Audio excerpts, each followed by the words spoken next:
Assalamualaikum warahmatullahi wabarakatuh. Banyak sekali pertanyaan jamaah, Ustadz kasih kami channel untuk kajian anak-anak muda. Di antara anak muda berasal dari Aceh, luar biasa, channelnya Maulizul Akbar Nak. Tonton, subscribe, like, share, komen. Assalamualaikum warahmatullahi wabarakatuh.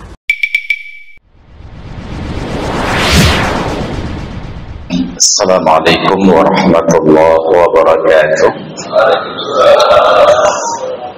Alhamdulillahi wa kafa, wassalatu wassalamu ala habibina Muhammadin al-Mustafa, arsalahullahu basyiran wa nadhira wa da'iyan ila Allah bi'iznihi wa sirajan munira. Wa qala Allah ta'ala fil Qur'anil 'azim: وَمَنْ أَحْسَنُ قَوْلًا مِمَّنْ دَعَا إِلَى اللَّهِ وَعَمِلَ صَالِحًا وَقَالَ إِنَّنِي مِنَ الْمُسْلِمِينَ. وَالْقَائِلُ فِي آيَةٍ أُخْرَى: وَلْتَكُن مِّنكُمْ أُمَّةٌ يَدْعُونَ إِلَى الْخَيْرِ وَيَأْمُرُونَ بِالْمَعْرُوفِ وَيَنْهَوْنَ عَنِ الْمُنكَرِ وَأُولَئِكَ هُمُ الْمُفْلِحُونَ. Sadaqallahul azim wa ballagha rasuluhun nabiyyul habibul karim wa nahnu ala dhalika minasy syahidin wa syakirin walhamdulillahi rabbil alamin. Wa ba'du. Hadirin dan hadirat jamaah salat subuh yang dirahmati Allah. Ketika tadi guru kita Ustaz Zul Arafah mempersilahkan saya maju, doa beliau itu mengerikan sekali. Kita doakan agar beliau meninggal dunia, biasanya panjang umur, cuma dalam keadaan syahid untuk nambah ujung jika musibah roh. Alhamdulillah, penghormatan kita kepada beliau tetap istiqomah agar jemaah beliau pun semakin lama semakin besar. Dari dulu ketika saya pertama diajak oleh beliau untuk mengisi kajian subuh Arafah, saya sampai kasihan nasib beliau hanya 2 shaf, dan sekarang dengan sebab istiqomah akhirnya bahkan masjid Jami' Lumbata ini pun hampir tidak mampu menampung jemaah beliau. Dan saya yakin kalau beliau maju sebagai wali kota Lumbata akan terpilih. Yang jangan wali kota Cegelun sudah permanen. Yang saya muliakan dan kita hormati bersama Imam Cik dan PKM Masjid Jami' Lumbata. Kalau tadi Ustaz Zul Arafah berguru kepada beliau, saya adalah kawan beliau Ustaz Ahmad Rizal LCMA. Kami teman sekelas, saingan dulu. Tapi sekarang beliau menang banyak karena sudah mulai pemutihan. Jadi ketika saya perkenalkan beliau sebagai kawan sekelas, banyak yang tidak percaya. Kalau bukan beliau terlalu cepat tua, berarti saya yang awet muda. Rahasianya sederhana, sering-sering datang ke salon insyaallah. Yang saya muliakan dan saya hormati yang hadirin dan hadirat sekalian yang dimuliakan Allah, para pejuang subuh yang saya muliakan dan saya hormati. Subuh itu waktu yang kita didoakan oleh Rasulullah. Burika ummati fi bukurihim. Semoga umatku ini diberkahi oleh Allah di waktu pagi mereka. Lalu berkembang beberapa persepsi yang sebenarnya juga patut untuk kita luruskan. Ada yang namanya sedekah subuh, padahal tidak ada nomenklatur sedekah subuh di dalam Islam, hanya disebut sedekah saja. Kenapa muncul sedekah subuh? Karena ada hadis Nabi yang menyatakan, ma min yaumin yusbiha illa wa malakani yanzilani. Tidak pernah datang waktu subuh pada suatu hari kecuali pasti ada 2 malaikat yang turun ke bumi. Fayaqulu ahaduhuma Allahumma a'ti mumtiqan khalafa. Salah seorang di antara 2 malaikat ini berdoa, ya Allah, berikanlah kepada orang yang berinfak. Tidak disebut bersedekah, bahkan bahasanya itu infak. Ya Allah, berikanlah kepada orang yang berinfak khalafah, pengganti dari infaknya. Wa yaqulul akharu, dan yang seorangnya lagi berdoa, Allahumma a'ti mumsikan talafah, ya Allah, berikanlah kepada orang yang menahan hartanya, yang pelit, talafah, kebinasaan. Dari hadis ini lalu berkembanglah sedekah subuh. Padahal bukan sedekahnya di waktu subuh. Doa malaikat itu ada di waktu subuh. Dan belum tentu setiap orang ada sesuatu yang dapat disedekahkan di waktu subuh. Dan Rasulullah tidak mengajarkan kita untuk menyimpan harta agar bisa bersedekah di waktu subuh. Nabi itu mengapresiasi orang yang ketika dapat rezeki dia belanjakan, sehingga tidak ada yang tersisa andai kata dia meninggal di malam tersebut. Karena yakinlah, penyesalan terbesar seorang yang beriman saat menjelang ajal bukan karena masih kurang sholat sunat, bukan karena masih kurang puasa sunat, ataupun haji dan umrah sunat, ataupun karena belum bersunat. Tetapi penyesalan terbesarnya adalah karena masih ada harta yang belum disedekahkan. Makanya di akhir surat Al-Munafiqun Allah Ta'ala menyatakan, ya ayyuhalladzina amanu anfiqu mimma razaqnakum min qabli an ya'tiya ahadakumul maut. Wahai orang-orang yang beriman, berinfaklah dari rizki yang telah kami berikan kepada kalian. Kapan waktunya? Sebelum datang kepada salah seorang kalian kematian. Fayaqula, saat kematian itu datang, dia berucap, dia berdoa, Rabbi, wahai Tuhanku, laula akhartani ila ajalin qarib, kenapa tidak engkau tunda kematianku sebentar lagi? Ya Allah, ngetrek si acik. Untuk apa waktu yang sebentar lagi tersebut? Yang sudah pasti bukan untuk kawin lagi, gak sempat. Fa'as-sadaqah, saya ingin bersedekah. Bukan ingin salat sunat, bukan ingin puasa sunat, bukan haji dan umrah sunat, bukan mau tilawah Al-Quran, bukan mau berzikir, bukan mau ikut jemaah Arafah. Fa'as-sadaqah, saya ingin bersedekah. Wa akum minas salihin, dan aku ingin menjadi orang yang soleh. Masih ada di dalam kantong baju saya uang 1000 lagi belum saya sedekahkan. Masih ada tanah saya semeter lagi belum saya sedekahkan. Masih ada uang ning saya sekian juta lagi belum. Maka secara bersedekah di waktu subuh, karena yang kemarin sudah habis, yang hari ini belum didapat.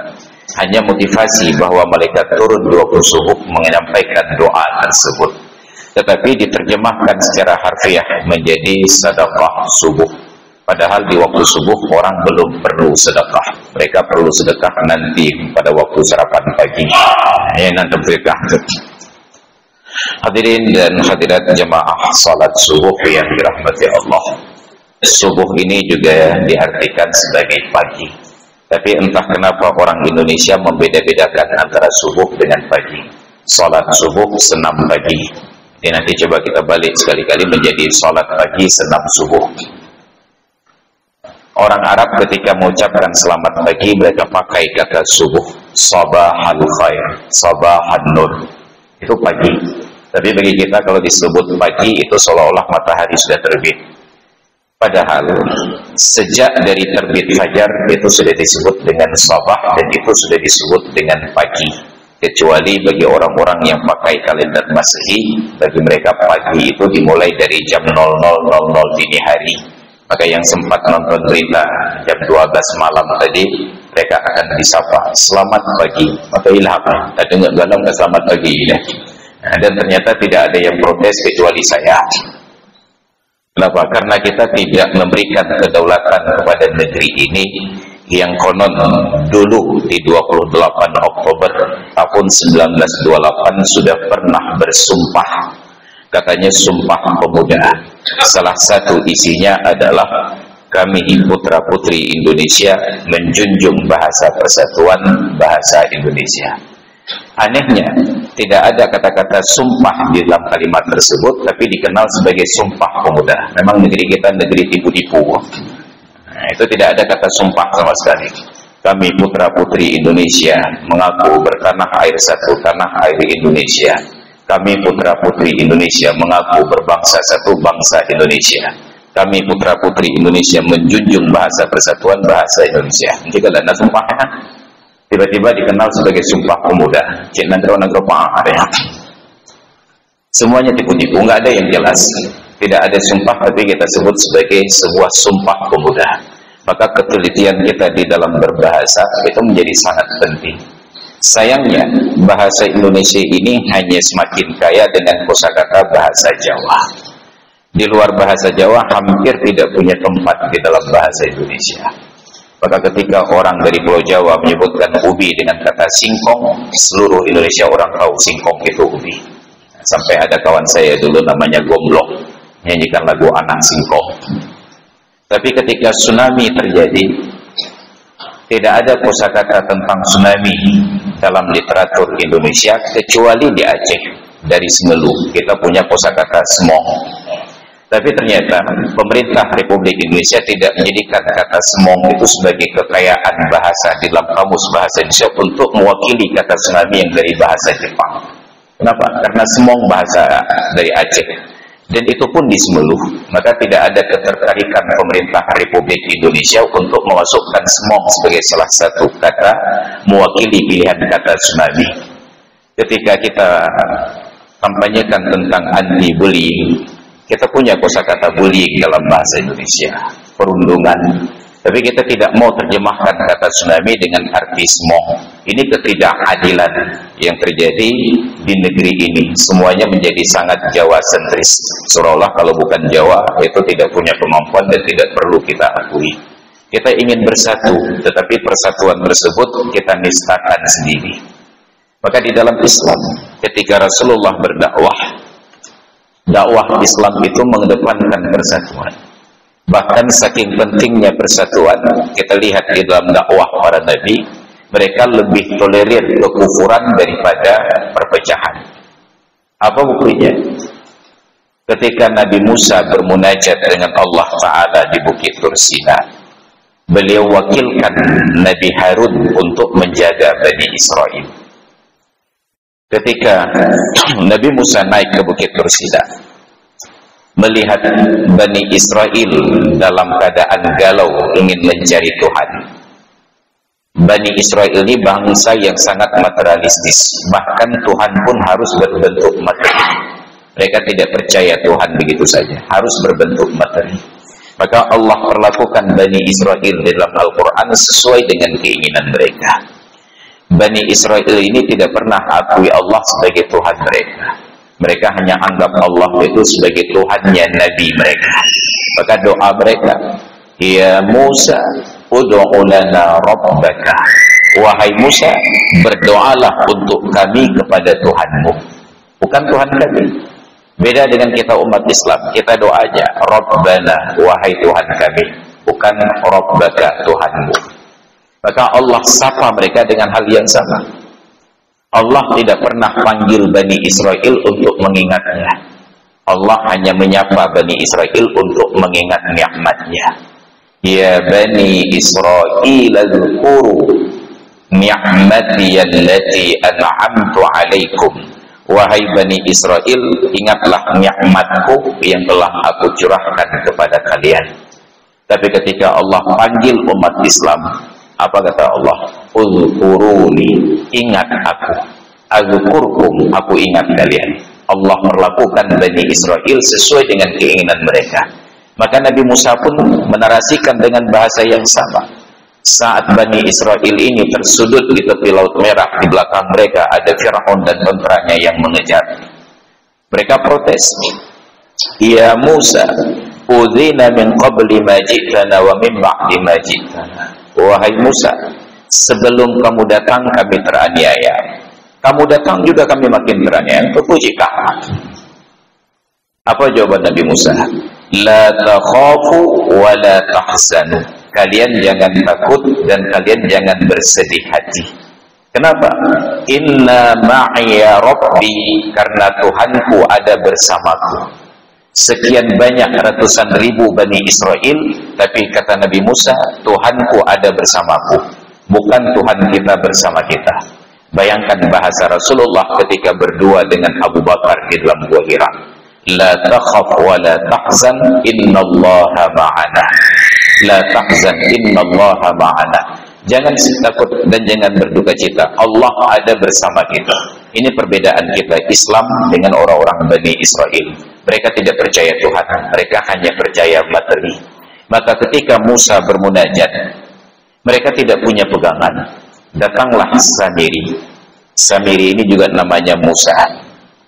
Tapi untuk membedakan Musa yang Rasul dan Musa yang kufur, maka untuk Musa yang kufur disebut Samiri, dari bangsa Samirah. Dibuatlah patung anak emas, anak lembu dari emas, disembah oleh Bani Israel.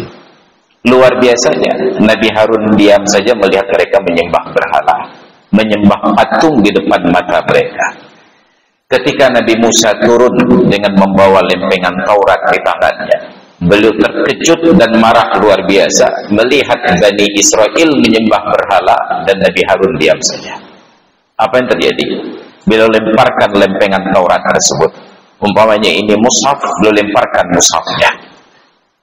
Langsung beliau menemui Harun dengan sangat marah dan emosi. Tangan beliau sebelah memegang rambut Harun dan sebelah memegang janggutnya, siap memelintir kepala Harun. Dan kita harus tahu bahwa Nabi Musa itu pria yang sangat kuat, gagah perkasa, gagah perkasa. Tentara terlatih saja sekali tinju gitu. Pada mita orang main penanjak MFB 3 mati. Ini Nabi Musa. Dalam posisi sangat genting tersebut, Nabi Harun melembutkan hati Musa dengan panggilan yang sangat sepadan. Qala ya bna ummah. Nabi Harun tidak katakan wahai abangku, wahai saudaraku. Itu terlalu universal. Beliau ingin lebih spesifik. Ya bna ummah, wahai anak ibuku. Beliau ingin mengingatkan Musa bahwa kita lahir dari rahim yang sama, kita punya ibu yang sama. Baik kata-kata tak menantang. Ya bna ummah, la ta'khuz bi ra'si wala bi lihyati. Wahai anak ibuku, jangan engkau pegang rambut dan janggutku. Khasyitu an taqula farraqta bani Israil. Tadi Nabi Musa bertanya, ma ya Harun ma mana'aka idh ra'aitahum dhallu. Wahai Harun, kenapa engkau diam saja ketika melihat Bani Israel sesat menyembah berhala? Apa jawaban Nabi Harun? Ya bna ummah, wahai anak ibuku, la ta'khuz bi ra'si wala bi lihyati. Jangan engkau pegang rambut dan janggutku. Khasyitu an taqula farraqta bani Israil. Saya tidak larang mereka menyembah berhala karena ada kekhawatiran yang berbeda. Kalau saya larang, sebahagian mereka dengar saya, sebahagian mereka akan dengar Samiri. Maka terpecah Bani Israel menjadi dua. Mereka bersengketa, mereka akan ribut. Lalu engkau turun kemari dalam keadaan demikian, akan ada gugatan yang lain. Farraqta Bani Israel. Kenapa engkau pecah belahkan persatuan Bani Israel? Apa pesan yang ingin disampaikan oleh sejarah ini? Bani Israel sesat sembah berhala tidak lebih berbahaya daripada melarang mereka menyembah berhala, menyebabkan mereka terpecah belah. Karena persoalan kufur mereka, tinggal tunggu Nabi Musa turun, diluruskan oleh Musa dengan sendirinya. Yang benar-benar sudah kufur dan salah jalan disuruh taubat. Dan apa taubat Bani Israel? Bunuh diri. Fatubu ila bari'ikum faqtulu anfusakum. Taubatlah kalian kepada Tuhan kalian dan bunuhlah diri kalian. Bayangkan beratnya syariat Bani Israel, taubat dengan bunuh diri. Dalam Islam, orang bunuh diri yang harus taubat. Tapi yang sudah bunuh diri tidak sempat taubat karena sudah mati. Ini pentingnya persatuan. Kufur masih ditolerir, tapi memecah belah persatuan tidak ditolerir dalam Islam. Tiba-tiba sekarang kita kembangkan dakwah yang mengutamakan pecah belah daripada persatuan. Maka betapa sedih sebagai umat di tengah-tengah kita muncul orang-orang yang berdakwah tentang sektarian. Mereka mengembangkan Islam yang hanya versi mereka saja. Kalau di dalam Islam kita diizinkan untuk laki-laki Islam menikahi wanita yang kafir kitabi, Ini ada sebuah kelompok yang mengajak untuk menikah hanya dengan yang satu manhaj saja. Jangankan beda agama, satu agama hanya beda, bukan beda mazhab, beda manhaj saja, sudah tidak boleh menikah. Ini kelompok yang memecah belah persatuan umat. Kemana saja mereka datang, umat ini ribut. Kalau hanya berbicara tentang perbedaan, negeri ini sudah lebih tua usia Muhammadiyah dan NU dibandingkan usia Republik. Muhammadiyah 1912, NU 1925. Tapi sepanjang sejarah bangsa ini, antara Muhammadiyah dan NU akur-akur saja. Pemimpin-pemimpinnya akur saja. Yang ribut hanya di akar rumput. Tapi sejak ada kelompok-kelompok manhaj ini nggak boleh kawin kecuali sama manhaj, maka barulah kita lihat umat ini ribut di masjid. Lalu menuding orang lain sesat, orang lain bid'ah. Kayaknya ke yang surga, kan? Tiket surga sudah di-booking oleh mereka. Bagi kita yang ingin masuk surga harus beragen lewat mereka. Maka ilhamnya persatuan yang kita kedepankan. Maka demi menjamin persatuan tersebut, setiap umat harus ada pemimpin.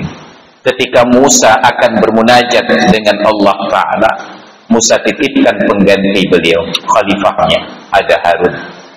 Maka dalam Islam, kepemimpinan adalah sebuah keniscayaan dan tidak bisa ditawar-tawar. Jangankan sekelompok bangsa, sebuah bangsa sebesar Republik Indonesia ini, satu keluarga harus ada pemimpin. Jangankan satu keluarga, 2 orang yang lakukan perjalanan musafir harus ditunjuk pemimpinnya.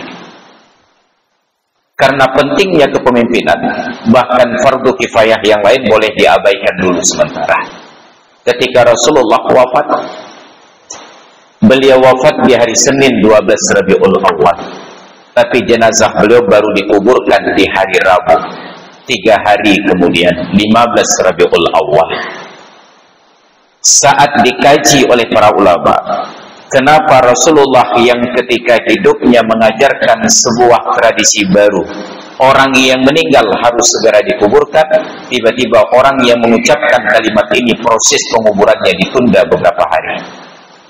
Salah satu di antara jawaban, 3 jawaban para ulama adalah karena yang meninggal itu pemimpin dan belum ada penggantinya. Jangan hilangkan bukti kehadiran pemimpin sebelum ada pengganti. Tetapi pemimpin yang bernama Muhammad ini tidak menunjukkan pengganti dan tidak mengajarkan mekanisme pemilihan pemimpin. Apakah dengan sistem demokrasi, apakah dengan sistem pemilu, apakah dengan partai politik, apakah penunjukan langsung, ataukah dengan cara monarki dan lain sebagainya. Tidak ada mekanisme. Umat Islam mencari sendiri. Sampai singkat cerita, terpilihlah Abu Bakar sebagai pengganti Rasulullah. Ketika Abu Bakar terpilih, agenda pertama beliau setelah pidato kepresidenan adalah menguburkan jasad Nabi yang mulia ini. Apa yang paling menarik? Ketika Rasulullah hidup, beliau Nabi, beliau Rasul, dan beliau pemimpin umat. Dan untuk jabatan beliau hanya dipanggil ya Rasulullah. Saat beliau wafat, umat kebingungan untuk memanggil Abu Bakar sebagai pemimpin dengan sebutan apa? Apakah ya Malik, ya Rais, ya Sahibas Sumuwi, atau panggilan yang lain? Mereka akhirnya hanya menyebut realitas.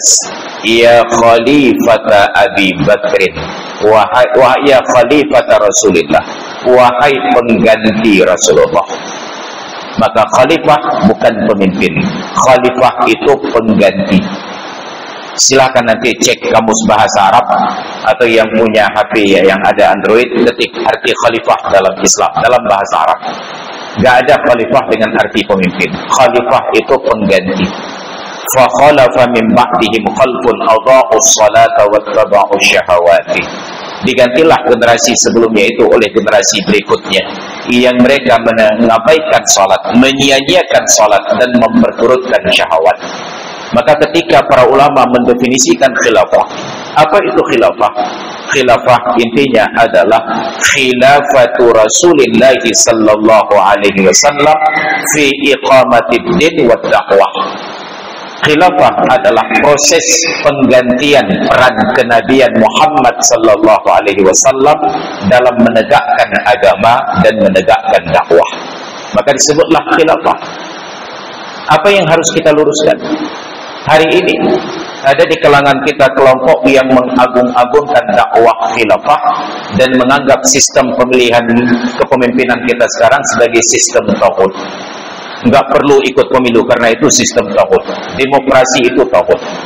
Maka kalau bertemu dengan kawan-kawan yang dakwahnya seperti ini, tanyakan kepada mereka, sistem yang Islam itu seperti apa?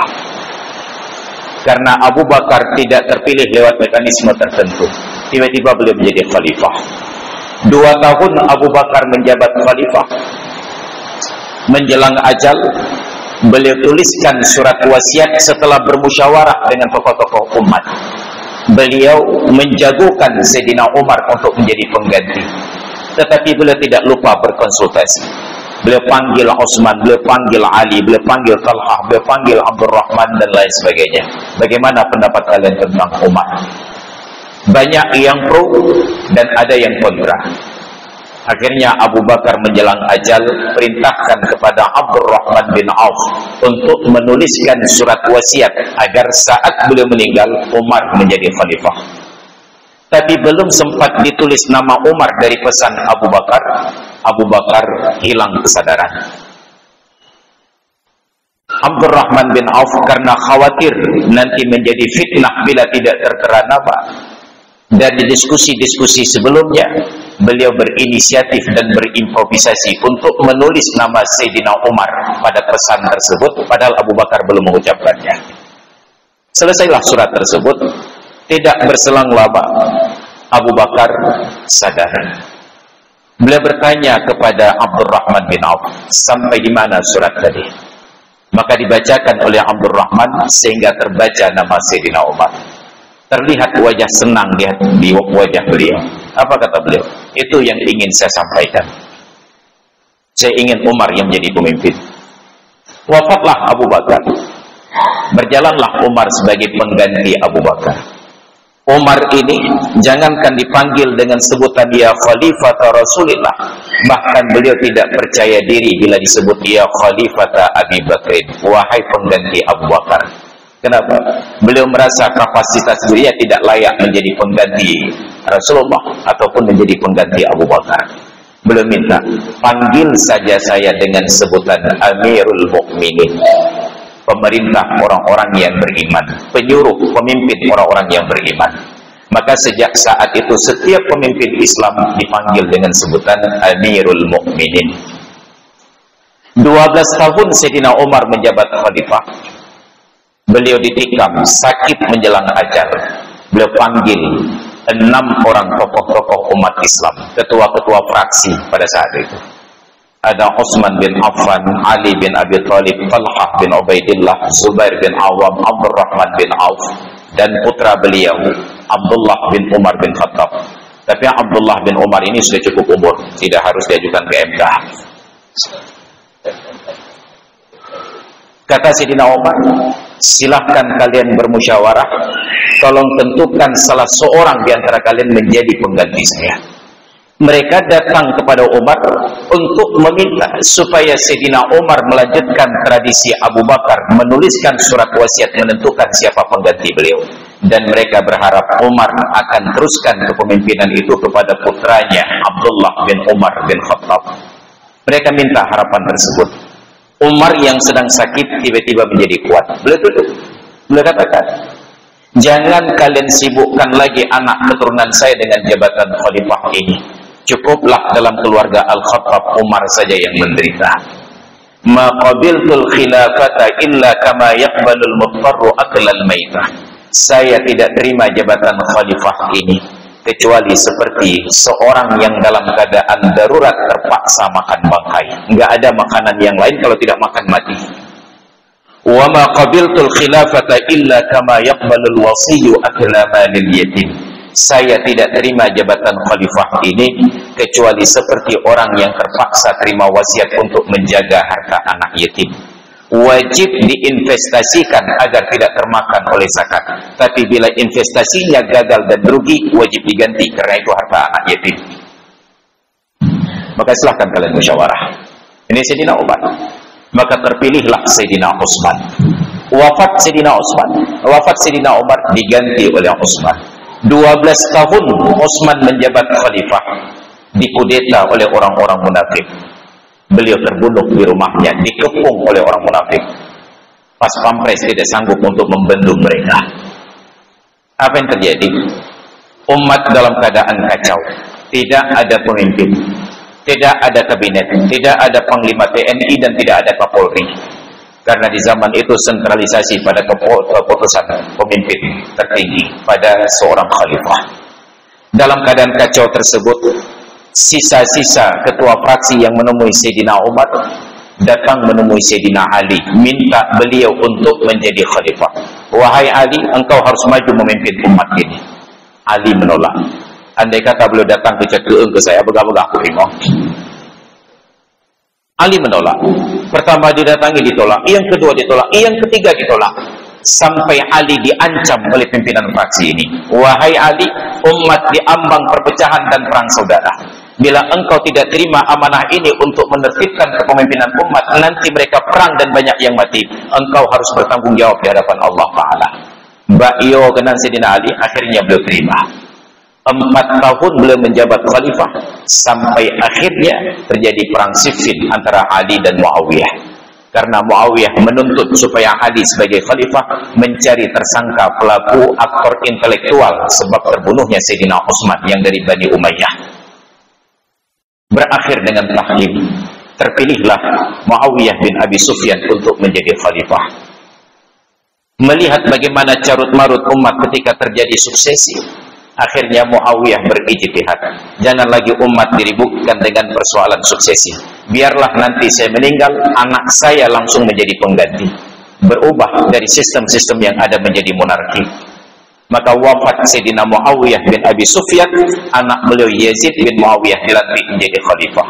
Wafat Yazid digantikan oleh putra beliau Muawiyah bin Yazid, dan seterusnya berganti dari dinasti Bani Umayyah ke dinasti Bani Abbasiyah sampai yang terakhir ada Turki Utsmani. Pertanyaannya, dari semua sistem ini, yang mana yang khalifah? Itu semuanya khilafah. Inti dari khilafah adalah terjadi transisi kekuasaan untuk memimpin umat. Caranya terserah, yang penting terpilih seorang pemimpin. Ada pemimpin seburuk apapun, jauh lebih baik daripada tidak ada pemimpin sama sekali. Maka melihat betapa umat Islam mengabaikan jenazah Rasulullah 3 hari untuk memilih Abu Bakar lebih dahulu, memilih pemimpin lebih dahulu, menjadi pesan kuat bagi kita bahwa nanti di tahun depan, masih lama, di 14 Februari akan ada pemilihan umum menentukan kepemimpinan bangsa 5 tahun yang akan datang. Tidak boleh umat Islam bersikap apatis. Alah baik dipilih, yang dipilih urung-urung khotib. Tidak boleh apatis, karena tugas kita berikhtiar dan hukumnya wajib, tugas Allah yang menentukan. Bani Israel setelah Nabi Musa tidak pernah tahu bahwa mereka akan dipimpin oleh seorang penggembala kambing yang bernama Talut. Talut tidak pernah tahu ada anak kecil dalam pasukannya yang akan menjadi menantu dan raja besar yang bernama Daud. Bangsa Indonesia tidak pernah tahu bagaimana seorang Gus Dur bisa menjadi presiden. Padahal syarat presiden itu luar biasa, sehat lahir dan batin. Ketika Megawati Soekarno Putri, kemudian ada Prabowo Subianto, ada Wiranto, ada Susilo Bambang Yudhoyono mencalonkan diri sebagai presiden. Mereka diperiksa kesehatannya di Rumah Sakit Pusat Angkatan Darat, pakai baju kimono, keluar masuk ruangan, diperiksa semuanya, matanya, telinganya, hidungnya, mulutnya, terus macam kami periksa. Melihat betapa ketatnya pemeriksaan kesehatan presiden, saat itu saya bertanya, bagaimana Gus Dur bisa lewat jadi presiden?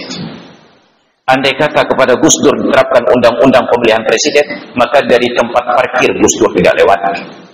Tapi ketika Allah inginkan Gus Dur jadi presiden, 250 juta rakyat Indonesia lupa menyuruh Gus Dur periksa kesehatan. Tak jadi presiden. Ketika Allah berkehendak, qulillahumma malikal mulki tu'til mulka man tasha. Kita yang di Aceh tertawa terbahak-bahak, kita pangai wak Jawa, urung buta pilih jadi presiden. Apa yang terjadi? Allah tempelak kita. Ketika Abu Dr. Zaini dengan Muallim menjadi pasangan gubernur dan wakil gubernur, dilantik pejabat di kantor gubernur, dan salah seorang di antara pejabat yang dilantik rupanya sudah setahun meninggal dunia.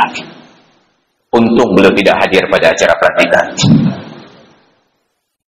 Apa pesan moralnya? Ketika Allah berkehendak seseorang menjadi pejabat, jangankan ijazah dan sertifikat, bahkan nyawa pun tidak perlu. Orang mati dilantik. Saya bilang, nyan silap. Silap itu pekerjaan 1-2 orang, bukan pekerjaan sebuah lembaga BKPP. Itu orang-orang yang profesional. Bagaimana orang yang sudah setahun meninggal silap untuk dilantik? Karena mungkin silap. Disilapkan oleh Allah Ta'ala. Maka silahkan manusia berbuat makar. Wa makaru wa makarallah wallahu khairul makirin. Silahkan mereka berbuat makar. Allah sebaik-baik penyusun rencana.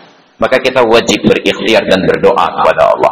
Makanya sehebat apapun kawan-kawan para caleg ini berkampanye, partai-partai berkampanye, kalau masyarakat apati salah faedah pilih. Tacok pengen beda pilih, tak gerok.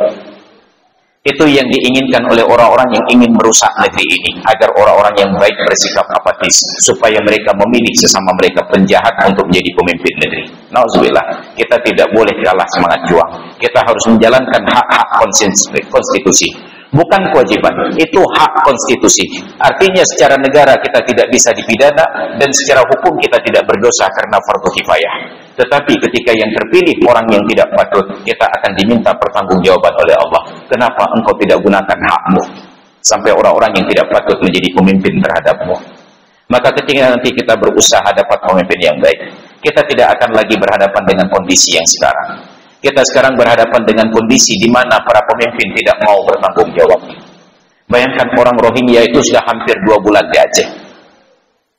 Pertanyaannya, adakah gubernur berbicara?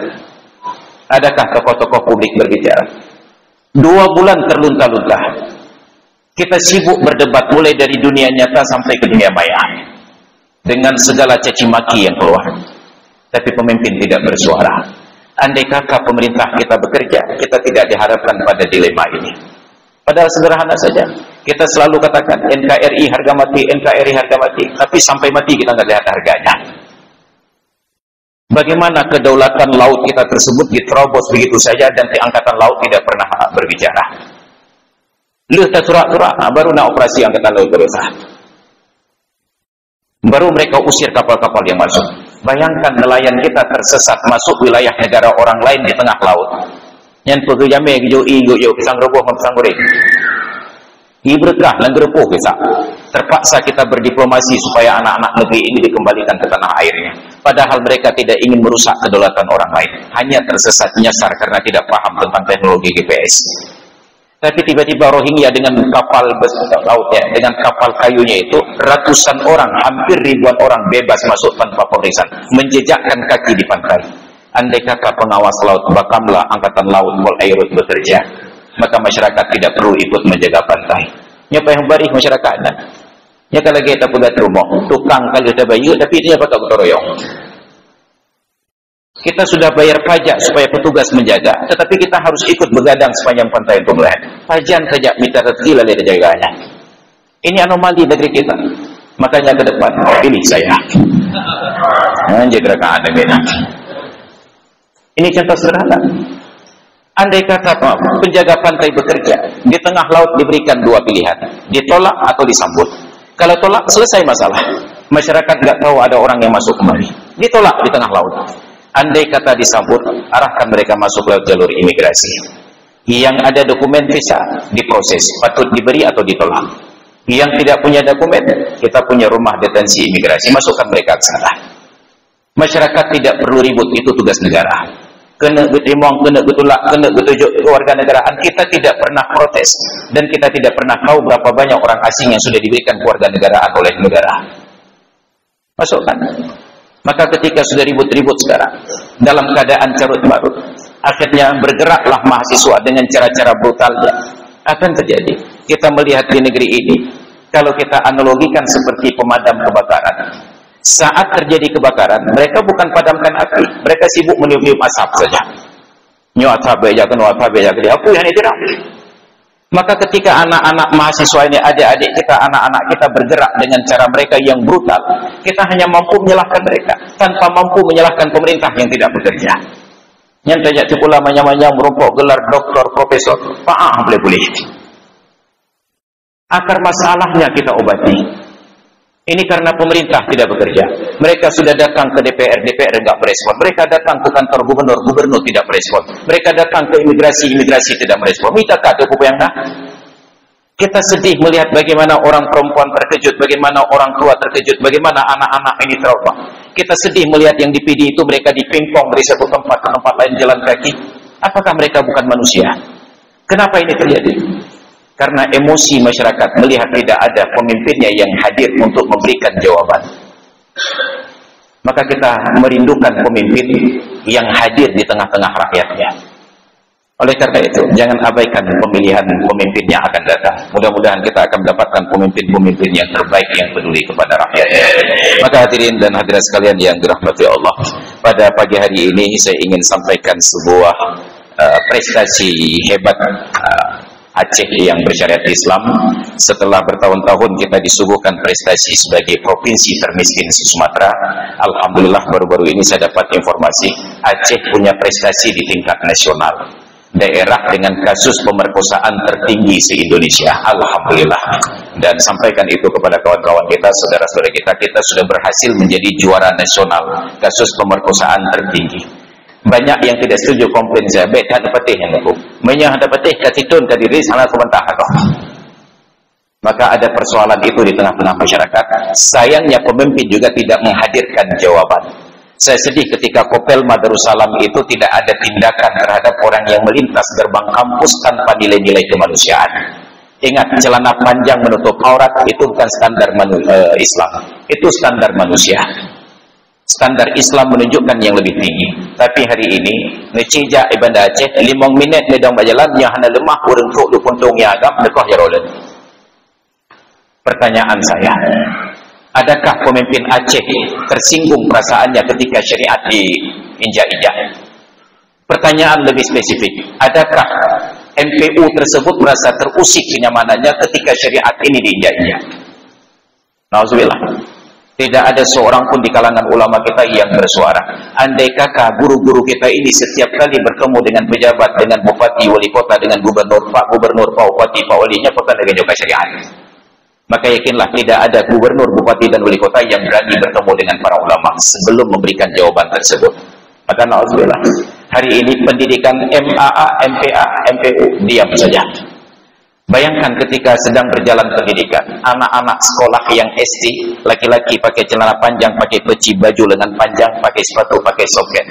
Yang perempuan pakai gamis, pakai jilbab, pakai stoken, pakai kaos kaki, diantarkan ke sekolah oleh ayahnya yang pakai celana pendek. Apakah majelis pendidikan Aceh tersinggung? Apakah kepala dinas pendidikan Aceh tersinggung? Ada.